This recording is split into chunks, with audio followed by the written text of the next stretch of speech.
Hello, I'm Kevin Benedict, Senior Analyst for Digital Transformation here at Cognizant, and I want to thank you for joining us today. I'm so excited. We have a great guest that's joining us today from Atlanta, Georgia, Todd Fryburger. Todd, thanks for joining us.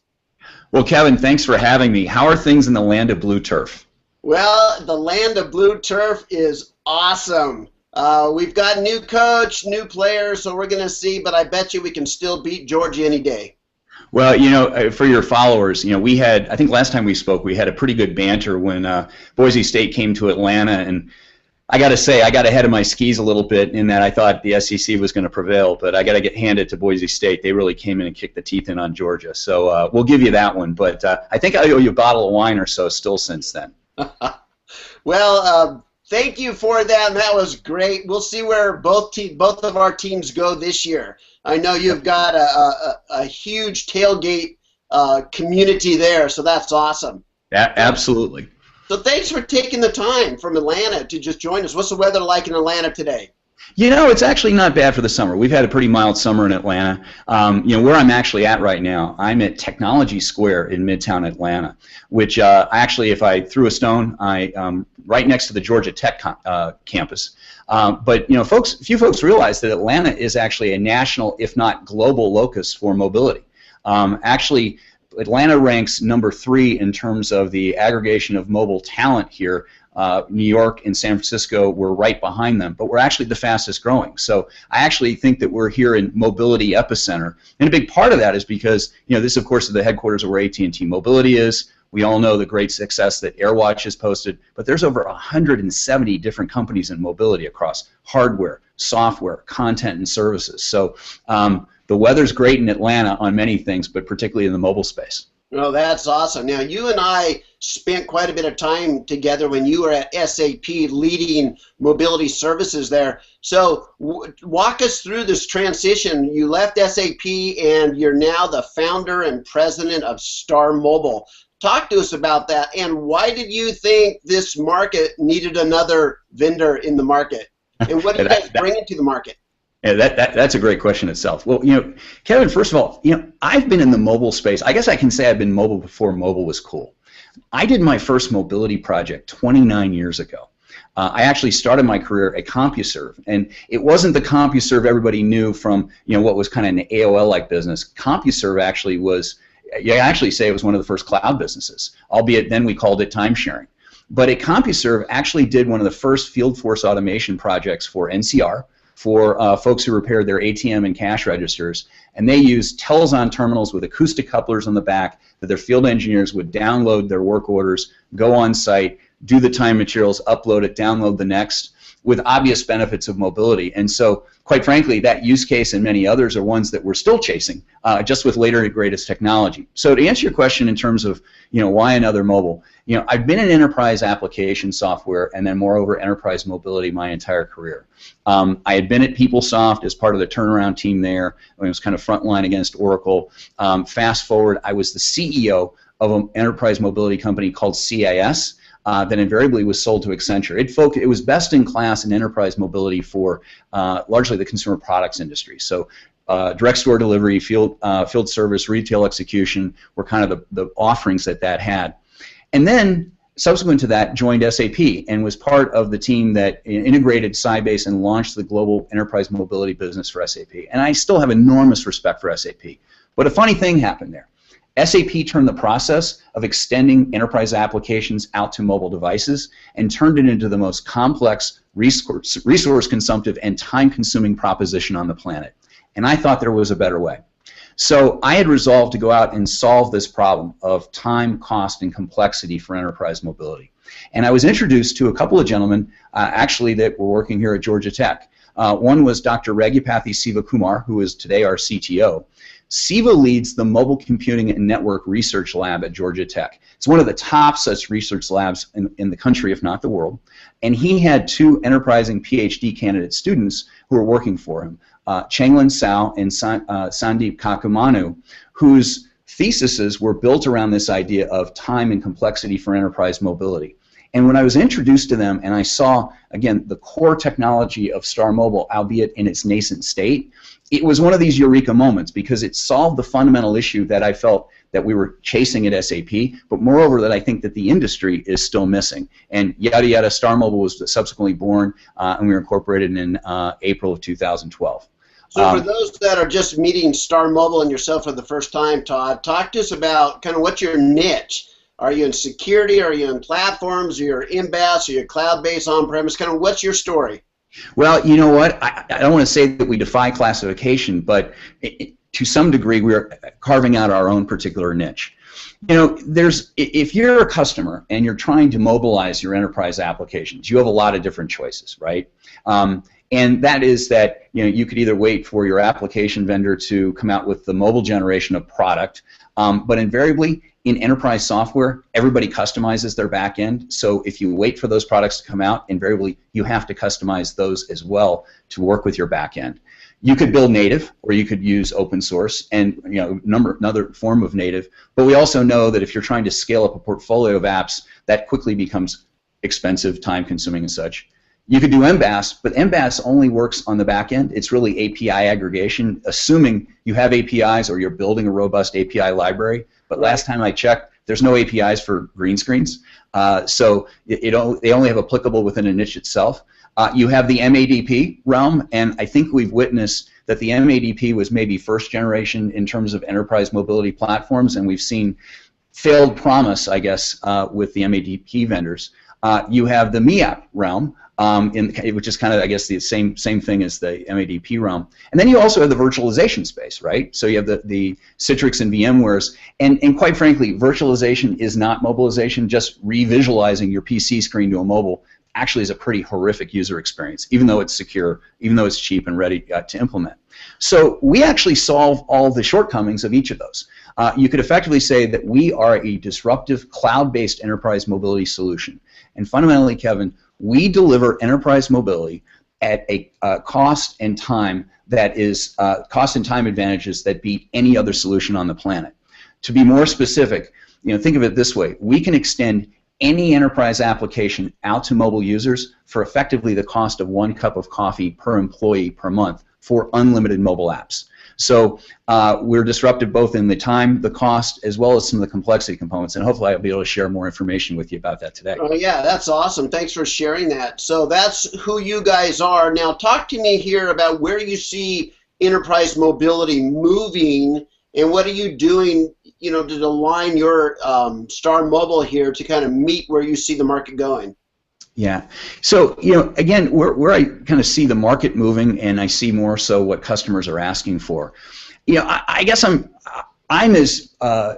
love this space. I'm as excited about the prospects of enterprise mobility. Yet I'm a pretty outward critic of the fact that to date, enterprise mobility is a promise yet unfulfilled. If you really look at how people might define enterprise mobility today, they would probably say, oh yeah, we've deployed an MDM solution to lock down our devices for PIM applications. But beyond that, they've done nothing else. So in many respects, some of the promise of having an app store for a company, if you can't develop apps and that you can subsequently deploy, what good is the fact that you actually have embraced this BYOD endeavor? So right now, one of the things that we're embarked in trying to solve is the fact that enterprise mobility, in many respects, has been a luxury heretofore. And when you're looking at some apps costing $1,000 per user for platform, or taking months or years to implement some of these types of approaches, we believe that that's the wrong approach. We believe that enterprise mobility can be solved much more quickly, much more cost effectively. And so I think, when I kind of talk about what questions customers are asking of us, there's no real shift in the questions they've been asking us. They've been asking for the same things now for 3 to 5 years. I think it's more of a failure of the industry to deliver and be able to fulfill what they've been asking for, and that's the cost and time and complexity is what's really held this industry back. And so more and more vendors like ourselves that can kind of rise to that occasion, I think we can move enterprise mobility out of the luxury category into something that is something more table stakes for everyone.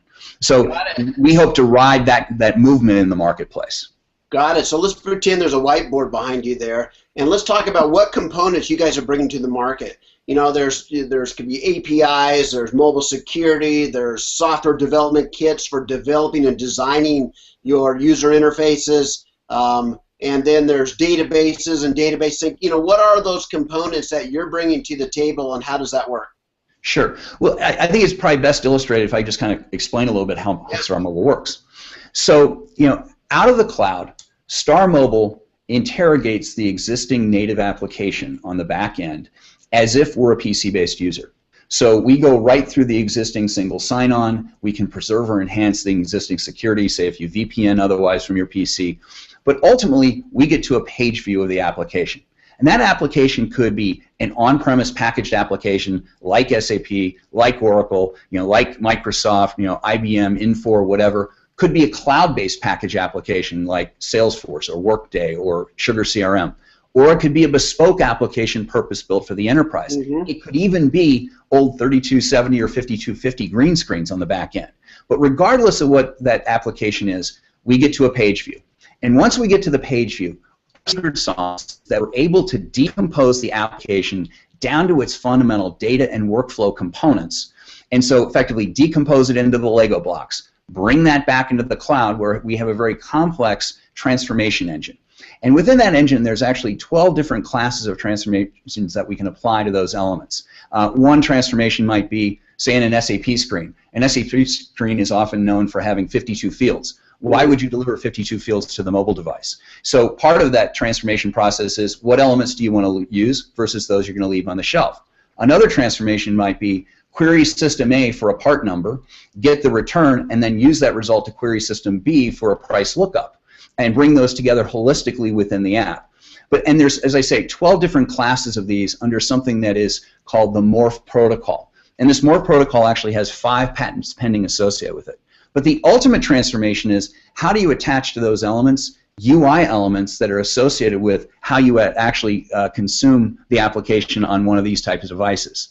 And then the cloud works in collaboration with the mobile device in real time to deliver to the user a native mobile experience. And this all happens in real time, is imperceivable to the end user. So inherently the benefit of what StarMobile brings is that we have the ability to dynamically transform any application on the back end and extend it out to users on any mobile device for any use case, and we can also embrace any public, virtual private, or private enterprise cloud behind the firewall. So that's kind of how it works. What's your target market then?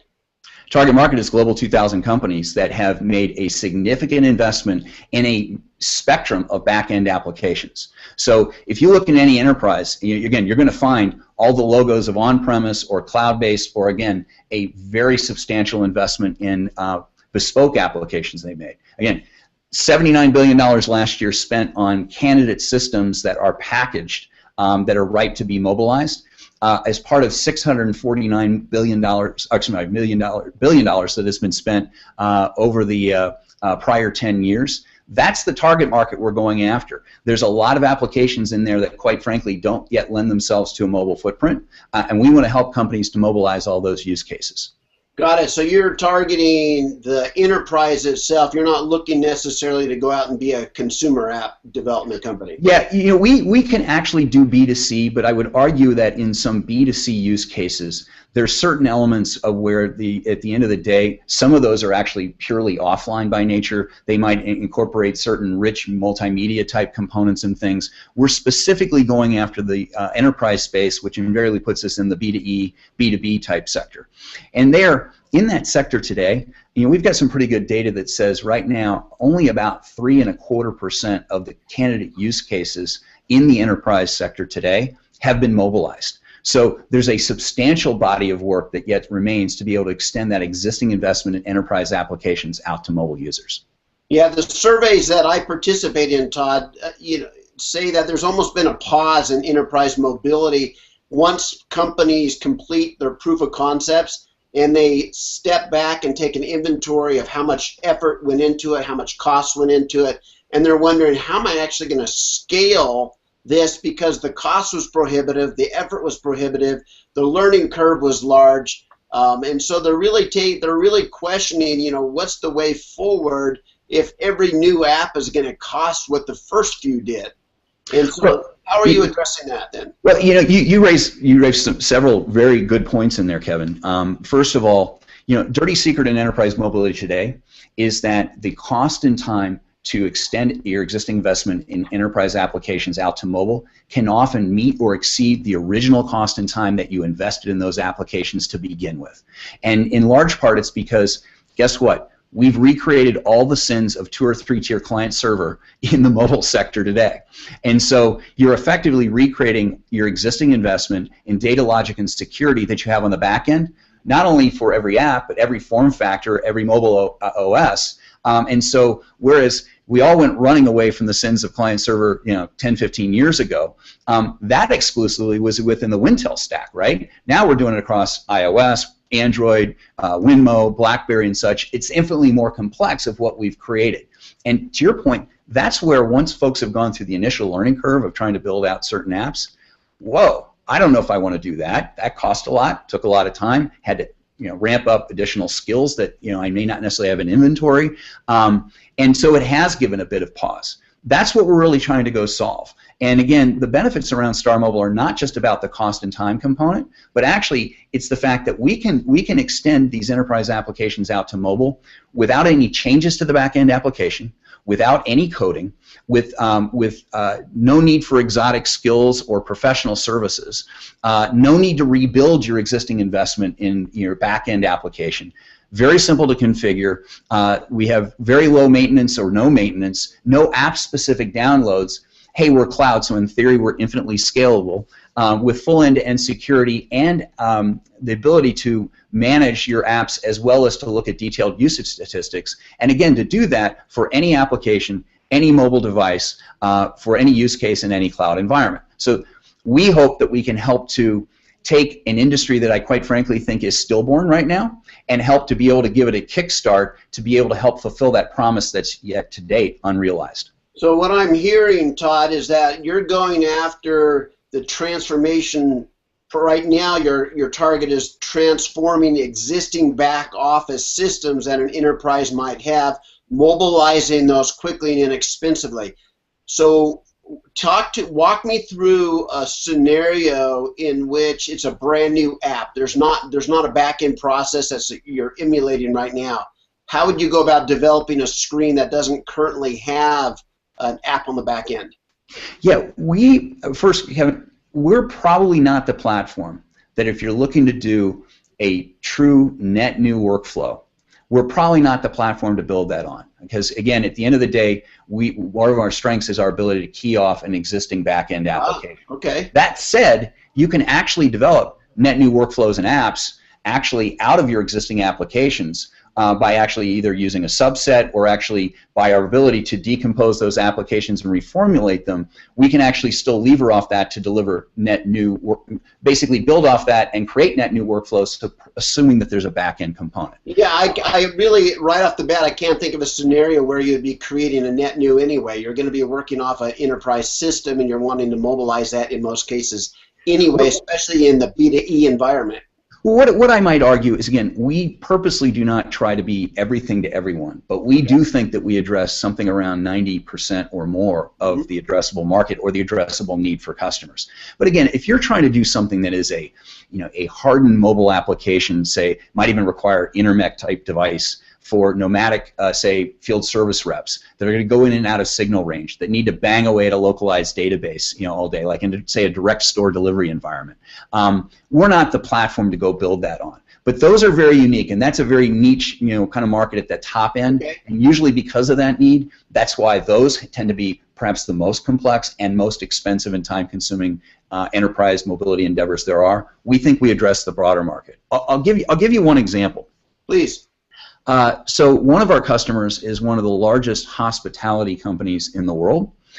They currently operate an application that is a web-based front end to SAP Business Objects. And they use SAP Business Objects for a business intelligence system that's used by over 100,000 end users around the globe in over 100 different countries. And this particular application is used by their company-owned and franchised hotel operators around the world to look at performance of various properties, profitability, room nights, reservations, things of that nature. It's comprised of 224 reports that are around this. They wanted to mobilize it. They spent nearly a year. They looked at 16 different platforms and approaches, and they actually spent a considerable amount of money trying to get a couple of them into pilot, and the project came to a screeching halt for two reasons. One was that the initial cost of investment was very high, and I will pick on my friends at SAP. SAP did an $8 million license and a $6 million implementation over 9 months to mobilize this particular use case. But at the same time, the ongoing $14 million altogether? Yes. Yikes. So at the same time, the ongoing TCO issue, and by the way, Kevin, there were other vendors who were within that same ballpark, so I don't want to pick on SAP exclusively. But I mean, you could buy a hotel for that price. But the ongoing TCO was actually pretty high. And that's because if you looked at how those stacks work between middleware, back-end interfaces, APIs to mobile devices, native apps, if your back-end changed on the report 6 times a day, you're not going to push updates through iTunes 6 times a day. So they couldn't solve the ongoing problems as well. So we came in and we spent 90 minutes with this customer. They walked us through the existing workflow and system, and subsequent to that meeting, they granted us secure access to their QA system. We walked into a meeting with them 4 days later and didn't give them a prototype, gave them a production-ready mobile app that mobilized the entire application for them. We did it with no changes to the application. We did it with no coding. We did it with no involvement of their IT. We also embraced their existing UI elements they defined for what their mobile experience should look like, but the biggest takeaway is we did it at 2% of the cost and 2% of the time of what SAP quoted. So when we say a fraction of the cost and time, we really mean a fraction of the cost and time. We also solve the ongoing TCO in that if there are any changes to the back-end application, those flow seamlessly out to the mobile users without any intervention, without any changes. So we solve that issue as well.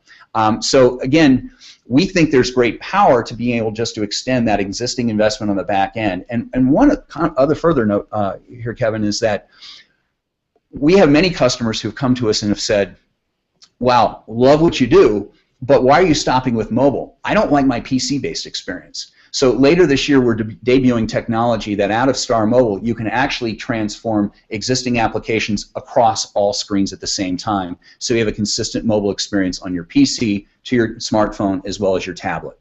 So we think that leveraging that existing investment in systems and effectively relegating it almost as the database of record is the right way of an approach to be able to extend that out to your remote users. Very good. So Todd, I want to thank you for sharing your insight and your startup experience and kind of your target market and your strategy for solving a lot of current problems with enterprises out there. So thank you very much for sharing, Todd. Well, Kevin, I appreciate it. Best of luck in this football season. I'll look forward to seeing you again sometime soon. Thanks, everyone, and thank you guys out there in the audience for watching.